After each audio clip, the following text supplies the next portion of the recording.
महाराष्ट्र विधानसभा चुनाव में कांग्रेस पार्टी के विक्रोली विधानसभा सीट से उम्मीदवार संदेश महात्रे, जो मुंबई के संदेश कॉलेज के सीईओ भी हैं और एक बार फिर इस बार महाराष्ट्र विधानसभा चुनाव में उम्मीदवार भी। उनसे राजनीतिक और चुनावी मुद्दों पर कुछ खास बातचीत की हमारे संवाददाता संतोष पांडे ने। क्या कुछ कहना है संदेश महात्रे का, आइए आपको सुनाते हैं। इस वक्त हम मौजूद हैं विक्रोली विधानसभा क्षेत्र में, जहां पर संजय दीना पाटिल जी हैं राष्ट्रवादी कांग्रेस पार्टी से, डॉक्टर संदेश महात्रे जी हैं कांग्रेस पार्टी से, शिवसेना से हैं सुनील राउत जी, और यहाँ के स्थानीय विधायक जो पिछले 5 साल से हैं उनका नाम है मंगेश सांगले जी, जो मनसे से विधायक रहे हैं। इस वक्त हमारे साथ हमारे खास मेहमान डॉक्टर संदेश महात्रे जी हैं, जिन्होंने कांग्रेस पार्टी से अपनी उम्मीदवारी यहाँ पर घोषित की है। हम उनसे जानना चाहेंगे कि क्या रणनीति लेकर इस इलेक्शन में वो चुनावी मैदान में उतरे हैं।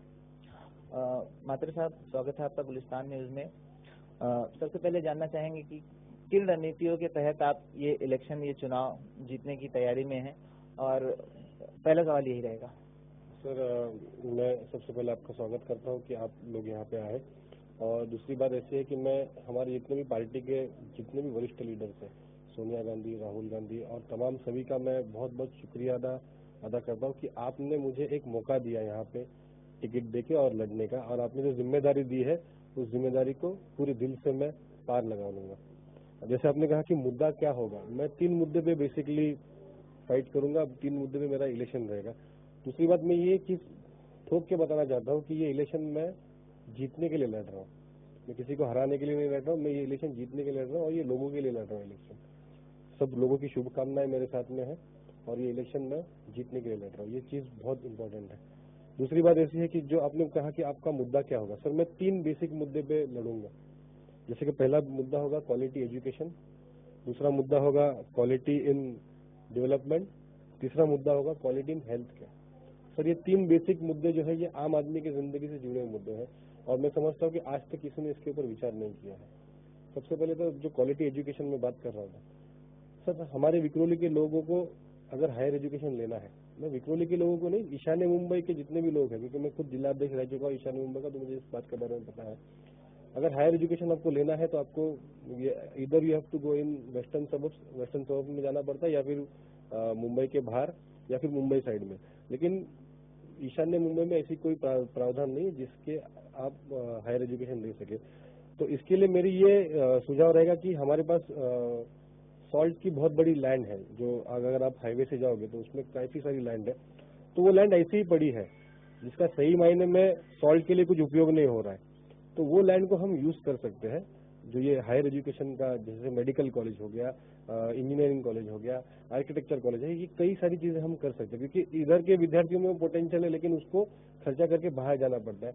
और यही नहीं कि यहाँ पे हम एक अच्छा हॉस्टल भी बना सकते हैं, विद्यार्थी गृह, क्योंकि ये जमीन बहुत पड़ी है और ऐसे ही पड़ी है जिसका कुछ उपयोग नहीं हो रहा है। तो उस जमीन का उपयोग हम किसी चीज के लिए कर सके, तो ये एजुकेशन सबसे बेस्ट होगा। मतलब जैसे एक कहावत है कि आप मुझे वेस्ट लैंड दे दो, मैं उसको बेस्ट लैंड करके दूंगा। तो वही मेरा ये रहेगा कि मुझे आप ये जो वेस्ट लैंड पड़ी है, मैं सरकार से पहले मांगूंगा, और इसके ऊपर मैं उसको बेस्ट लैंड करूंगा, ताकि एजुकेशन से अच्छा कोई काम नहीं है। और मैं खुद शिक्षण क्षेत्र में, इसलिए मुझे पता है कि एजुकेशन का इंपॉर्टेंस क्या है। दूसरी बात, मैंने जैसे कहा था कि मैं हेल्थ केयर, जो एक proper quality of health care, अपने पास हेल्थ केयर है, लेकिन ये सब नाम के लिए सर, मतलब sorry to say about that. मैं खुद डॉक्टर हूँ, मुझे ये सारी चीजें पता है।